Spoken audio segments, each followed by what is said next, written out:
So Andrew, what exactly do you want us to capitulate on here?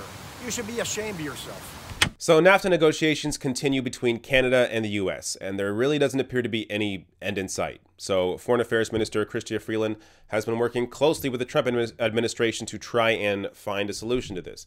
Now, I have been critical of Trudeau, especially his stance around energy and big oil, but when it comes to these negotiations on NAFTA, look, there are criticisms, and I'm going to get to them near the end of this video, but they haven't been pointed out by conservative leader Andrew Scheer, who is the official opposition.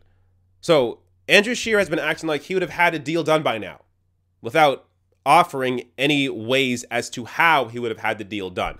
So just to give you one example of how Andrew Scheer has been pushing this hot air out there, Canadians will pay for Justin Trudeau's weakness and failure on NAFTA. He has left Canada out in the cold and put thousands of jobs at risk. So this is very typical for Andrew Scheer. It's a lot of talk. It's a lot of simply trying to criticize the Trudeau government, but never actually offering any solutions or any ways to really help Canadians. And someone else that has also been bothered by Andrew Scheer's hot air is Unifor's national president, Jerry Dias. So Unifor is Canada's largest private sector union. So they're a major player in this. Now, here's what Jerry Dias had to say about Andrew Scheer. Hi, it's Jerry Dias. I'm at the Canadian Embassy. I just left a meeting with representatives from the Prime Minister's office, Ambassador McNaughton, Minister Chrystia Freeland, and we had a good discussion about how things unfolded last night and this morning. The facts are, is the federal Conservatives are not helping at all. When Andrew Scheer makes statements that we should be capitulating, basically, this should have been done a long time ago. He really doesn't know what he's talking about. So what does Andrew Scheer suggest we should capitulate on? Should we walk away from supply management? Should we throw the dairy farmers in Ontario and Quebec under the bus? Should we be saying, listen, we don't care about our cultural exemption? We should be saying that to Quebec, that we don't care about your culture. I think that's ridiculous. Should we be allowing Fox TV to buy the CBC? Should we be getting rid of Canadian content? And then, of course, there's the whole issue. Does Andrew Scheer believe that all disputes in NAFTA should be handled in U.S. courts? So, Andrew, what exactly do you want us to capitulate on here? You should be ashamed of yourself. Indeed, he should. So, Jerry Dias there makes some great points. And yes, Andrew Scheer should be ashamed of himself if he had the ability to feel shame, but he does not. So, here's more examples of what Andrew Scheer has been putting out there, or I guess lack thereof. Canada would already have a NAFTA deal done if conservatives were in charge, Andrew Scheer says. So this is from Global News. During an interview with The Morning Show on Friday, he made no mention of how he would approach some of the key sticking points holding up the negotiations right now, whether it be negotiating to maintain dispute resolution, cultural protections, or allowing any changes to the level of dairy market access offered to American farmers. Instead, Scheer said only that his focus on cutting taxes so as to lure greater American investment north would have put Canada in a stronger position at the negotiating table, despite data from Stats Canada that suggest foreign direct investment rose by 1.9% last year. U.S. investments rose by 4.2% to $404.5 billion over 2016. Growth in the wholesale trade industry offset a drop in oil and gas investment, according to the data. So once again, Andrew Scheer is just completely full of shit. Now, there is actually something the Canadian government could potentially do to make this deal. And it deals with the last thing that Jerry Dias mentioned in his video there, which is dispute resolution. So Chapter 11. So let me go a bit more into this with the help of Ricochet that put out this great article. To protect access to medicines, Ottawa should concede to Trump on NAFTA arbitration system. A major sticking point is Washington's insistence on more restrictive intellectual property rules favored by Big Pharma. Another is Ottawa's stubborn attempt to keep a dispute resolution mechanism that benefits deep-pocketed corporations. Both could affect millions of Canadians by spiking drug prices and making it more costly to get universal pharmacare in this country.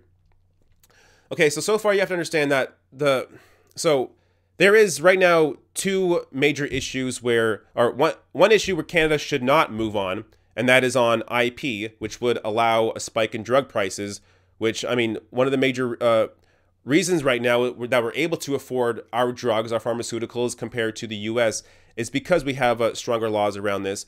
But also the other side of this is really where Ottawa could, where the Trudeau government could give in a little bit.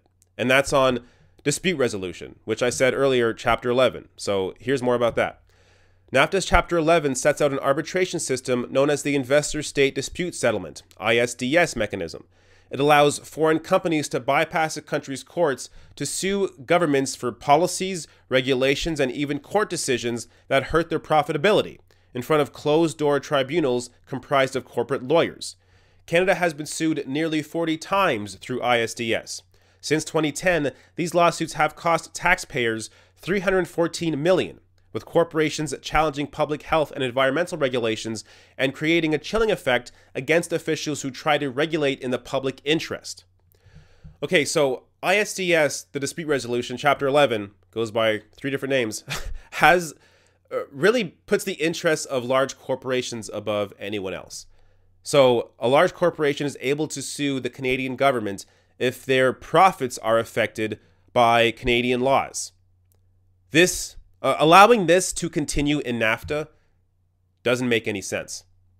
But the Trudeau government has been cozy with corporations, which is why they continue to push to keep this in there. Now, there is an example of potentially how the ISDS could affect Canadians negatively in terms of pharmaceuticals. So ISDS also threatens to undermine access to medicines. Exhibit A is the recent attempt by pharmaceutical powerhouse Eli Lilly to use this mechanism to force changes to Canadian patent laws. Fortunately, the company mostly lost its attempt to manipulate the current wording of NAFTA to cover IP issues. But Big Pharma is pushing hard to change this in any new deal. So herein lies the power that the Trudeau government has to make a deal on NAFTA. They should give in on ISDS, but remain firm on IP. So when it comes to IP right now, Big Pharma wants to be able to extend the life of their brand name drugs so that generic versions can't come in and then lower the cost of those drugs. So we don't want that. We want to continue our cheaper drugs than Americans currently have. So we have to stay firm when it comes to IP. But if the Trump administration is willing to dismantle ISDS, then we should concede on that. That only hurts Canadians. But they remain firm on Chapter 11 /ISDS /dispute resolution, and they are continuing to try and get everything that was in the original NAFTA, even though NAFTA was not perfect. So, I mean, simply because of the ISDS in NAFTA, the Chapter 11, because of the existence of that, NAFTA is not a perfect trade deal. There are serious issues with NAFTA. That doesn't mean that NAFTA should be completely dismantled. We still need trade partners. We still need trade. But you need trade in a way that still protects the best interests of our citizens of these countries. And by dismantling ISDS and rejecting the U.S. demands on IP, the Canadian government can do that.